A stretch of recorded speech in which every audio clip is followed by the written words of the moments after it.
So hello dear students, welcome back to this session of ICT Virtual Classroom। ICT Virtual Classroom के session में आप सभी का एक बार फिर से स्वागत करते हैं।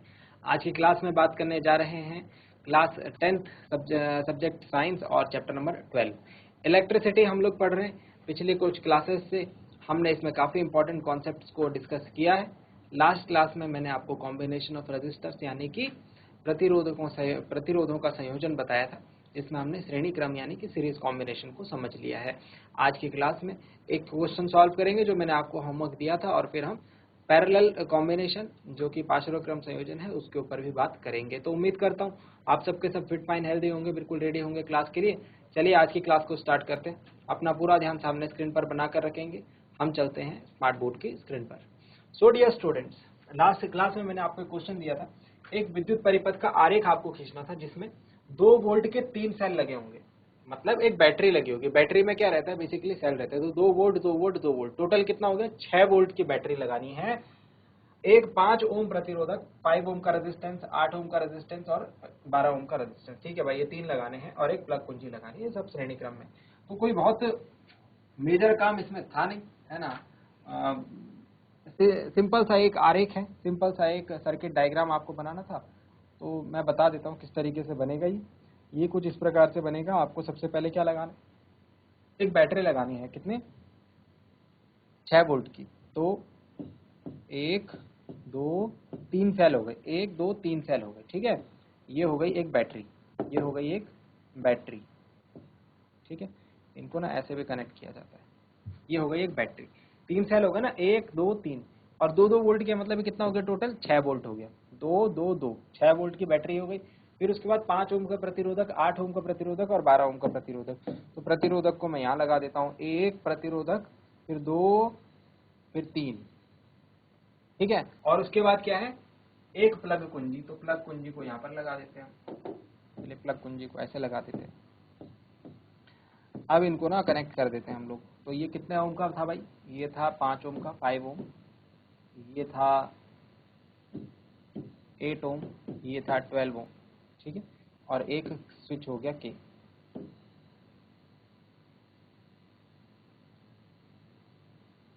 ये हो गया हमारा एक कॉम्बिनेशन। ये इस बैटरी का नेगेटिव टर्मिनल है। छोटा वाला टर्मिनल नेगेटिव होता है, बड़ा वाला पॉजिटिव होता है। धारा यहाँ से निकलती है, जब स्विच को ऑन करेंगे तो धारा यहाँ से निकलेगी। तो ये बोल रहे हैं कि जैसे हमने स्विच को ऑन करा, ये तो पहले वाले क्वेश्चन का आंसर हो गया। श्रेणी क्रम में लगे हुए सब, मतलब एक ही लाइन में सब लगे थे। ये कह रहे परिपथ में धारा आई, जैसे ही मैं स्विच ऑन करूंगा यहाँ से एक धारा आई प्रवाहित होने लगेगी, है ना। ये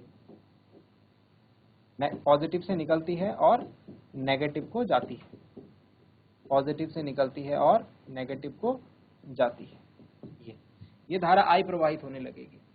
तो बोल रहे हैं परिपथ में धारा आई बताओ कितनी होगी, और ये 12 ओम के प्रतिरोधक के सिरों के बीच विभवांतर।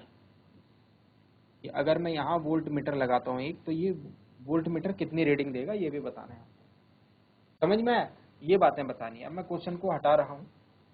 हमको निकालना है आई और भी निकालना है अक्रॉस 12 ओम। 12 ओम के अक्रॉस कितना पोटेंशियल डिफरेंस है ये निकालना है। ये क्वेश्चन को समझने का तरीका, एक बार क्वेश्चन समझ लेंगे अच्छे तरीके से तो फिर तो कोई दिक्कत रहने वाली है नहीं, है ना। फिर कोई दिक्कत नहीं रहने वाली। मैं यहाँ पर सॉल्यूशन इसका प्रोवाइड करवा देता हूँ। आप लोग अपना जो सॉल्यूशन करके लाए हैं वो मैच कर लेगा, जो नहीं करा है वो समझ करके फिर घर में एक बार प्रैक्टिस इसकी जरूर कर लेना। ठीक है, ये हमारा सर्किट डायग्राम हो गया भाई, ये आरेख हो गया। ये हमको निकालनी है ये दोनों चीजें। ठीक है, तो सबसे पहला परिपथ में धारा आई निकालने के लिए हमारे पास फॉर्मूला होता है आई बराबर वी अपॉन आर। वी बराबर आई आर होता है ओम के नियम से। तो ओम के नियम से आई बराबर वी बटे आर। वी तो हमको पता है कितना भाई, कितना विभवांतर है, 6 वोल्ट का रहेगा तीनों, यहाँ पर तीनों प्रतिरोधों के सिरों पर। लेकिन आर मतलब कि हमको इक्विवेलेंट यानी कि तुल्य प्रतिरोध निकालना पड़ेगा। तो सबसे पहले हम तुल्य प्रतिरोध निकालेंगे। तुल्य प्रतिरोध, क्योंकि तीनों जो प्रतिरोध है वो श्रेणी क्रम में है। तो श्रेणी क्रम के लिए क्या हो जाता है, R1 plus R2 plus R3। तो R इज इक्वल टू हो जाएगा, R1 कितना है 5, R2 कितना है 8 और R3 कितना है 12। R बराबर हो जाएगा 12, 8, 20 और 5, 25 ओम। तो ये तो आ गया हमारा तुल्य प्रतिरोध। ठीक है, अब निकालना है करंट। तो लिखेंगे अतः परिपथ में धारा I is equal to V upon R से बाय यूजिंग ओम्स लॉ। ठीक है, तो V इज इक्वल टू कितना है, V कितना है 6, R कितना है 25। ठीक है, तो V अपॉन R करेंगे तो अपना आंसर आता है, V अपॉन R करने से अपना आंसर आता है I इज इक्वल टू 0.2 और फिर एम्पियर, 0.24 एम्पियर आएगा हमारा आंसर। नोट डाउन कर लें।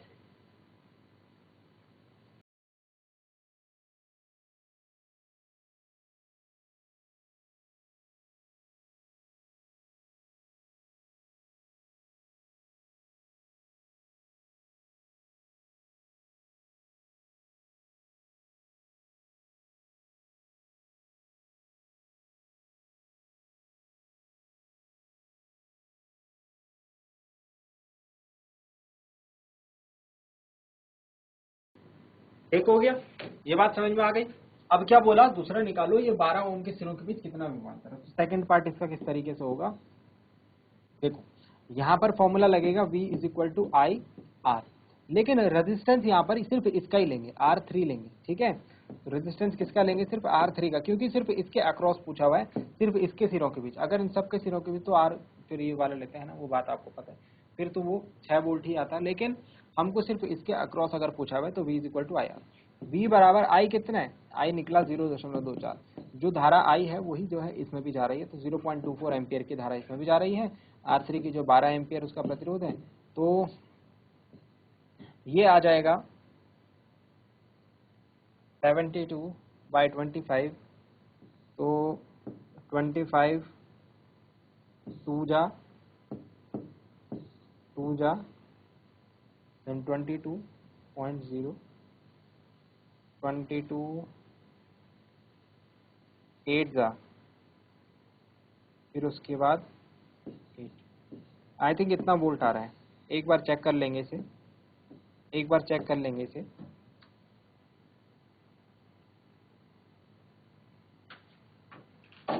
ठीक है, तो इस तरीके से हम अपना आंसर देंगे, ये answer, this answer is correct.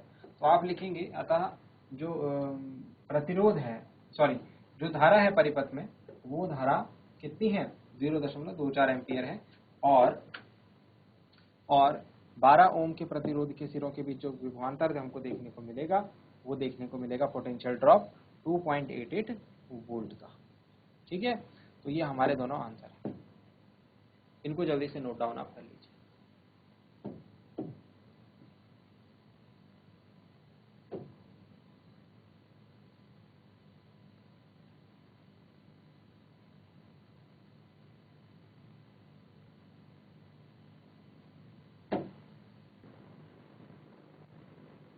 चलिए, तो आज हम बात करेंगे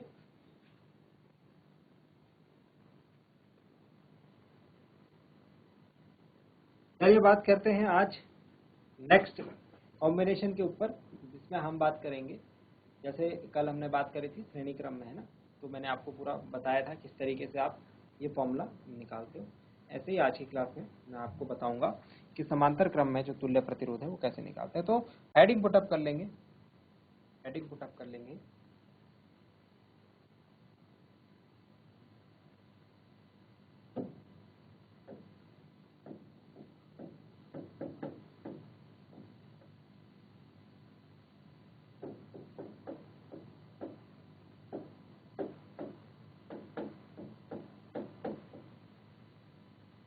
समांतर क्रम में तुल्य प्रतिरोध, equivalent resistance in parallel combination.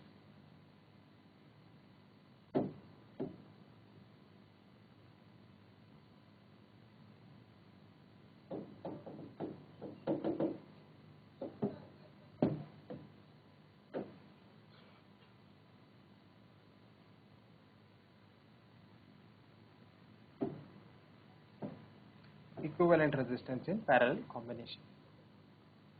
देखिए हमने क्या करना है, समांतर क्रम संयोजन मैंने आपको बताया था।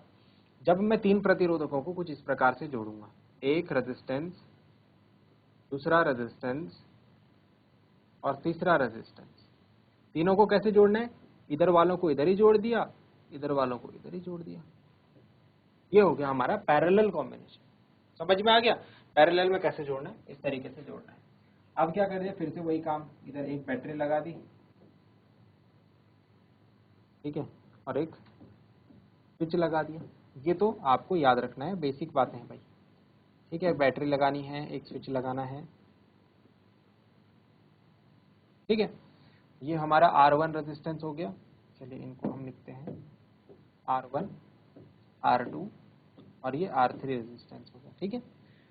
इसके अलावा यहां पर लगेगा एक एमीटर। एमीटर हम कैसे लगाते हैं, सीरीज में लगाते हैं, चाहे यहाँ लगा लो चाहे यहाँ लगा लो, है ना। तो यहाँ पर लगा देते हैं हम एक एमीटर को, ठीक है।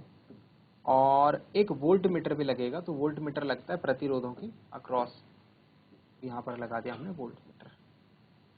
ठीक हो गया, इतनी बात समझ में आ गई होगी आप लोगों को। तो ये इसका बेसिक सर्किट डायग्राम है, ठीक है।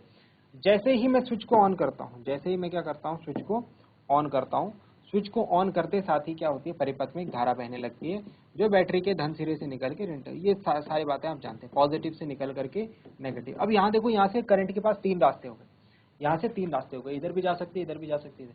तो करंट जो है तीन भागों में बढ़ जाएगी, यहाँ से धारा जो है तीन भागों में बढ़ जाएगी। इधर यहाँ I1 हो जाएगी, यहाँ I2 हो जाएगी और यहाँ I3, मतलब तीन पार्ट हो गए इसके। फिर वापस ये I1, I2, I3 मिल करके यहाँ I बना देंगे और ये I धारा वापस से इस एमीटर से होकर के वापस बैटरी के नेगेटिव टर्मिनल। तो ये रहेगा रास्ता किसके लिए, धारा के लिए। बात समझ में आ गई। यहाँ से प्रवाहित हुई, ऐसे निकली, ऐसे निकला करंट, तीन रास्ते थे, तीनों रास्तों में डिवाइड हुई, फिर उसके बाद मिली, वापस से आई बनी, आई बन करके वापस बैटरी के नेगेटिव टर्मिनल को आ गई। ये हुआ रास्ता।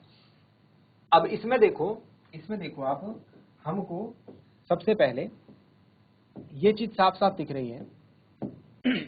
क्या चीज साफ साफ दिख रही है, ये चीज साफ साफ दिख रही है कि तीनों परिपथों में, तीनों प्रतिरोधों में धारा जो है वो बंट रही है। कुल धारा तो उतनी है ना, सपोज यहाँ पर 6 एम्पियर रही होगी, 6 एम्पियर, दो यहाँ गई, दो यहाँ गई, दो यहाँ गई, मतलब इक्वल भी जा सकते हैं, अनइक्वल। 6 एम्पियर थी, 6 एम्पियर थी, 6 एम्पियर में दो यहाँ गई, तीन यहाँ गई और बाकी बची एक यहाँ चली गई, ऐसा भी हो सकता है। तो कहने का मतलब है जितनी धारा ये रहेगी वही तीन भागों में बटेगी, क्योंकि हम जानते हैं I बराबर क्या होगा, I1 plus I2 plus I3 होगा। भाई जितना भी ये धारा होगी वही तो बटेगी, यहाँ पर जितनी जितनी धारा जाएगी वो मिला करके वापस I बन जाएगी, ठीक है। दिस इज फर्स्ट इक्वेशन, ये बात आपको ध्यान रखनी है।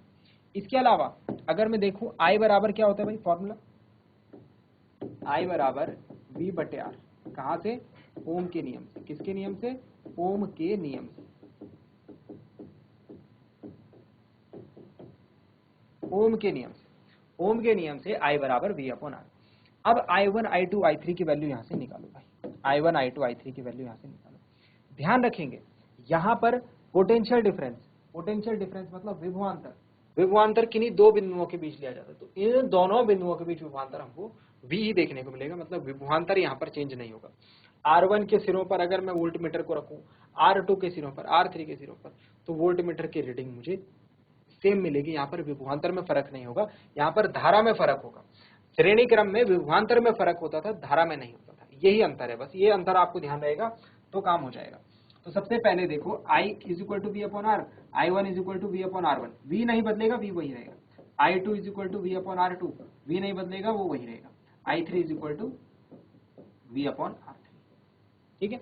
अब समीकरण 1 में चले जाओ। समीकरण 1 में क्या लिखा हुआ है, समीकरण 1 में लिखा हुआ है I बराबर I1 plus I2 plus I3। समीकरण 1 से I बराबर I1 plus I2 plus I3।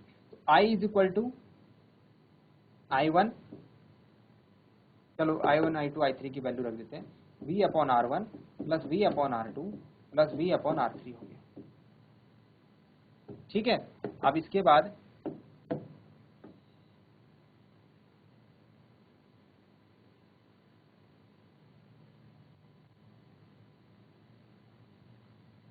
इसके बाद I इज इक्वल टू क्या होता है, I की वैल्यू होती है V अपॉन आर, तो इधर हो गया V अपॉन आर, और यहाँ से V कॉमन ले लो, V तीनों के साथ है ना, तो V कॉमन ले लिया, तो बचा 1 अपॉन R1, 1 अपॉन R2 और 1 अपॉन R3। ठीक है, अब ये V और V यहाँ से कैंसिल आउट हो गया, तो हमारे पास फाइनल जो फॉर्मूला बचा वो बचा 1 upon R is equal to 1 upon R1 plus 1 upon R2 plus 1 upon R3। ये हमारे पास फाइनल फॉर्मूला है। तो समांतर क्रम संयोजन में तुल्य प्रतिरोध निकालने के लिए ये वाला फॉर्मूला लगाना है, और कैसे लगाना है, कैसे आया ये फॉर्मूला, मैंने आपको अभी यहाँ पर निकाल के दिखाया, बना के दिखाया, फॉर्मूला को प्रूव करके दिखाया। ठीक है, तो ये रहा हमारा समांतर क्रम का एक प्रतिरोध है ना, सॉरी समांतर क्रम का एक सर्किट। अब इसके तुल्य सर्किट कैसे बनेगा, देखो इसके तुल्य परिपथ बनेगा ऐसा,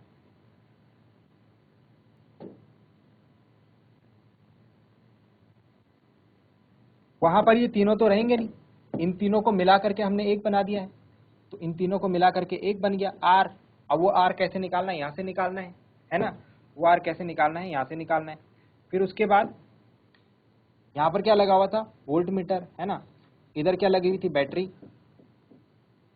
और यहाँ पर क्या लगा हुआ था, स्विच, यहाँ पर क्या लगा हुआ था, एमीटर। बस ये हो गया इसका तुल्य प्रतिरोध, तुल्य परिपथ। यहाँ पर क्या लगा हुआ था, वोल्ट मीटर, इस तरीके से। तो कहने का मतलब है, अब आप समझ गए होंगे है ना, अब आप मेरी बात को समझ रहे होंगे। तो हमारा काम होता है कि जितने प्रतिरोध हैं उनको हटा करके एक प्रतिरोध वहां पर लगाना। तो यहाँ पर 3 प्रतिरोध लगे हुए थे, R1 R2 R3, इनको हटा करके मैंने एक लगा दिया R। अब इस R की वैल्यू कैसे निकालनी है, ये फॉर्मूला लगाना है, क्योंकि समांतर क्रम में। इतनी सी कहानी अगर आपको समझ में आ गई तो यहाँ पर आप सारे क्वेश्चन सॉल्व कर सकते हैं, कोई मुश्किल आपको नहीं आने वाली। ये तुल्य परिपथ है, ऊपर वाले का तुल्य परिपथ है, इक्विवेलेंट सर्किट है।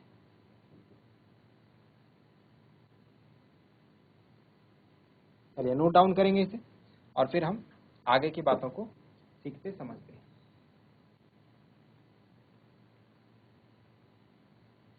चलिए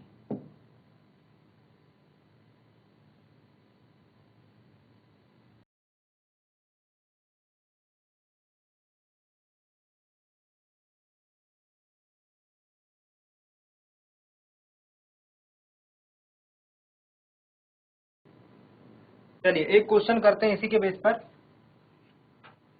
और इसको अप्लाई करते हैं। जो भी चीजें हमने यहाँ पर सीखी हैं इनको अप्लाई करते हैं इस क्वेश्चन में। देखिए क्या कहा जा रहा है यहाँ पर, ये सारी चीजें हम हटा देते हैं।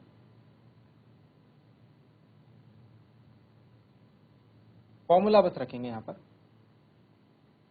फॉर्मूला बस रखेंगे यहाँ पर, और ये सारी चीजें हम फिलहाल हटा ही देते हैं। यहाँ से भी इन्होंने R1 R2 R3 की जगह पर बोला, ये कह रहे हैं कि अगर इस डायग्राम में जो R1 R2 R3 की वैल्यू है वो हमें दे रखी है, वो बता रखा है यहाँ पर 5 ओम है, इसके बाद 10 ओम है, और यहाँ पर 30 ओम है। ठीक है, 5 10 30, 5 10 30, और ये बोल रहे हैं कि जो बैटरी है ये 12 वोल्ट की है। कितने वोल्ट की, 12 वोल्ट की। ठीक है, 5 10 30, और यहाँ पर 12 वोल्ट की बैटरी हो गई। ठीक है, अब ये कह रहे हैं हमसे कि यहाँ पर हमसे 2-3 क्वेश्चन पूछे जा रहे हैं। प्रत्येक प्रतिरोधक से प्रवाहित धारा I1 I2 I3 निकालो। प्रत्येक प्रतिरोधक से प्रवाहित धारा I1 I2 और I3 तीनों निकालो। ठीक है, पहला पार्ट। फिर पूछ रहे हैं कुल विद्युत धारा I भी निकालो। फिर पूछ रहे हैं कुल प्रतिरोध R भी निकालो। तो ये 3 क्वेश्चन है यहाँ पर हमारे पास, 3 क्वेश्चन है कि बोला यहाँ पर R1 R2 R3 की जगह हमको वैल्यू दे दी, B की जगह वैल्यू दे दी, और बोला बताओ I1 I2 I3 की वैल्यू क्या रहेगी और R की वैल्यू क्या रहेगी I की। देखो भाई सिंपल सा, अगर हमने क्वेश्चन को अच्छे तरीके से समझा है तो हम आराम से इसको सॉल्व कर सकते, कोई दिक्कत नहीं आएगी। फर्स्ट पार्ट देखो, I इज इक्वल टू क्या होता है भाई, V अपॉन R। तो फर्स्ट पार्ट देखो, I1 इज इक्वल टू क्या हो जाएगा, V अपॉन R1। V कितना है 12, R1 कितना है 5, 12/5 कितना हो गया 2.4 एम्पियर। कोई दिक्कत नहीं आएगी। I2 इज इक्वल टू क्या बताया था, V अपॉन R2। पाशर क्रम संयोजन है, याद रखेंगे जो बातें हमने सीखी वही हम यहाँ पर अप्लाई कर रहे हैं। 12 और प्रतिरोध कितना R2 कितना है 10, तो ये कितना हो गया 1.2 एम्पियर। फिर उसके बाद I3 is equal to V upon R3। V कितना है 12, R3 कितना है 30, तो 12 अपॉन 30 कितना हो गया 3 4 12, 0.4 एम्पियर। तो ये तो आ गया I1 I2 I3, पहला आंसर हमारा आ गया। सेकंड आंसर पर चलते हैं। सेकंड आंसर पर चलते हैं।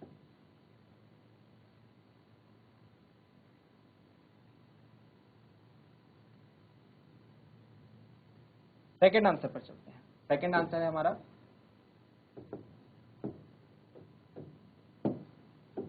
I निकालो। तो I इज इक्वल टू मैंने क्या बताया था, फर्स्ट लाइन लिखी थी I1 plus I2 plus I3, है ना। तो इन तीनों को ऐड कर दो भाई, I1 plus I2 plus I3 कितना है 2.4, 1.2 और 0.4। तो ये हो गया I इज इक्वल टू 4 और 2 6 और 4 10, 0.1, 2 और 1 3 और 1 4, 4.0 एम्पियर। कुल धारा कितने एम्पियर की है, कुल धारा है 4 एम्पियर की भाई, परिपथ में कुल धारा है 4 एम्पियर की। ठीक है, I भी निकल गया। अब लास्ट क्या बचा R, तो R के लिए हम क्या करेंगे भाई, फॉर्मूला लगाएंगे 1 अपॉन R, ये थर्ड पार्ट है इसका। 1 upon R is equal to 1 upon R1 plus 1 upon R2 plus 1 upon R3। या तो आप ये फॉर्मूला लगाओ, एक बार इसमें वैल्यू रखोगे, कैलकुलेट करोगे, आंसर आ जाएगा। या फिर मैं इसका शॉर्टकट बता देता हूँ। R इज इक्वल टू क्या होता है, R इज इक्वल टू होता है R1 R2 R3 upon R1 plus R2, नहीं 2 के लिए होगा, है ना। अगर 2 रहेंगे हमारे पास तो हम वो शॉर्टकट लगाएंगे। 3 में आप पूरा लॉन्ग कट वाला मेथड यूज करो, है ना, शॉर्टकट से बचो, कंफ्यूजन नहीं क्रिएट करते हैं आपके लिए।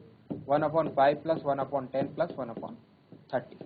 एलसीएम लेंगे, एलसीएम लेंगे तो कितना आएगा भाई, इसको रफ में कर लो। एलसीएम लोगे तो कितना आएगा, एलसीएम लोगे तो 30 आएगा, 5 6 30, 10 3 30, 30 1 30, 6 और 3 9 और 1 10/30, तो ये 1/3 आ जाएगा। तो 1 upon R is equal to, इसको सॉल्व करेंगे तो 1/3 आ जाएगा। तो R इज इक्वल टू कितना हो जाएगा, रेसिप्रोकल हो जाएगा भाई 3 ओम। तो तुल्य प्रतिरोध कितना आ गया 3 ओम। तो ये 3 आंसर है हमारे, ये तीनों आंसर हमने यहाँ पर निकाल दिए। कहने का मतलब है कि अगर मैं इसका तुल्य परिपथ बनाऊंगा, देखो कहने का मतलब समझो, अगर मैं तुल्य परिपथ बनाऊंगा तो वहां पर सिर्फ एक प्रतिरोध होगा, ठीक है, और बैटरी होगी, बाकी चीजें भी होंगी। बैटरी होगी और एक स्विच होगा। जो प्रतिरोध की वैल्यू होगी वो होगी 3 ओम। एक ही प्रतिरोध लगाना है, यहाँ पर 3 लगे हुए थे ना, 5 10 30, एक ही लगाना है आपकी बार हमको। मतलब इन तीनों के बराबर जो इक्विवेलेंट इफेक्ट करेगा, मतलब इन तीनों को हटा करके अगर मैं 3 ओम का लगाऊं तो भी काम सेम होगा। तो 3 ओम का प्रतिरोध है ना, 3 ओम का प्रतिरोध लगाया, ठीक है। और फिर परिपथ में धारा कितनी, यहाँ पर स्विच ऑन अगर हम करेंगे तो परिपथ में धारा बहेगी कितनी, 4 एम्पियर की। कितने की, 4 एम्पियर की, 4 एम्पियर की करंट हमको यहाँ पर देखने को मिलेगी। ठीक हो गया। तो ये है कहने का मतलब, इसको जल्दी से नोट डाउन हम कर लेंगे।